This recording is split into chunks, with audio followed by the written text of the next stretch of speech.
শরীফের বর্ণনা 2487 নম্বর হাদিস। আল্লাহ রসুল বলেন, মিন হুসনি ইসলামিল মারই তারকুহু মা লা ইয়ানিহি। ইসলামের যতগুলি সৌন্দর্য আছে এর মধ্যে একটা গুরুত্বপূর্ণ বড় সৌন্দর্য হইল অনার্থক কাজকর্ম ছেড়ে দেওয়া, অনার্থক কথাবার্তা ছেড়ে দেওয়া। যেই কথায় কোনো লাভ নাই, যেই কাজে কোনো লাভ নাই, এই কাজ মুসলমান করতে পারে না। এটা একটা গুরুত্বপূর্ণ ইসলামের সৌন্দর্যের মধ্যে গুরুত্বপূর্ণ সৌন্দর্য। এমন আছে আমরা কথায় কথায় অনার্থক কথা বলি তো। নানির নাম কি? এখন হুজুর প্রশ্ন করেছে, ঠিক আছে ফেরাউনের নানির নাম আমি বলবো, কিন্তু এর জন্য একটা শর্ত আছে। এর জন্য শর্ত হইল অজুর ফরজ কয়টা সেটা আপনাকে বলতে হবে।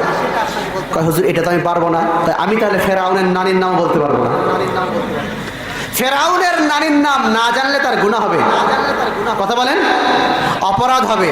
এটা জানা কি খুব জরুরি, এটা জানা কি ফরজ, ওয়াজিব, মুস্তাহাব।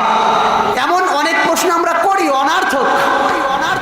আরেক লোক প্রশ্ন করে, হুজুর আচ্ছা বলেন তো আসহাবে কাহফের যে কুত্তাটা ছিল এই কুত্তার রং কি ছিল? লাল না সবুজ না নীল না কালো?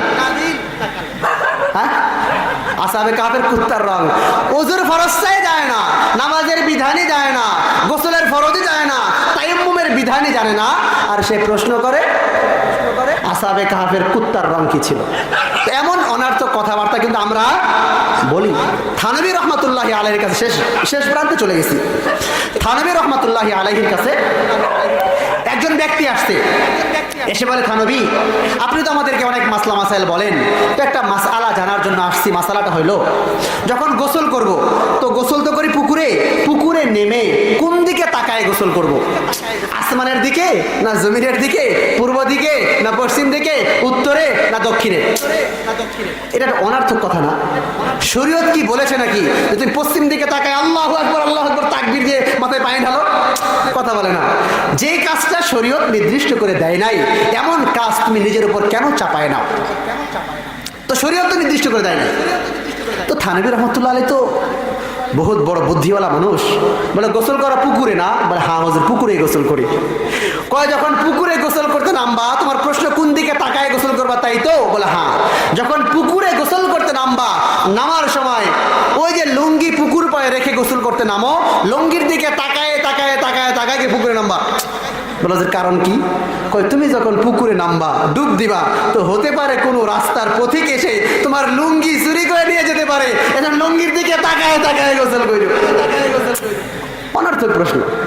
তো এমন প্রশ্ন কিন্তু আছে সমাজে, অনার্থক প্রশ্ন। কথা বলে, এমন অনার্থক প্রশ্ন কিন্তু আছে যে প্রশ্নের কোনো যুক্তিকতা নাই, এমন প্রশ্ন করা যাবে না। এজন্য ইসলাম বলেছে মিন হুসনি ইসলামিল মারই তারকুহু মা লা ইয়ানিহি, অনার্থক কথাবার্তা থেকে বেঁচে থাকা।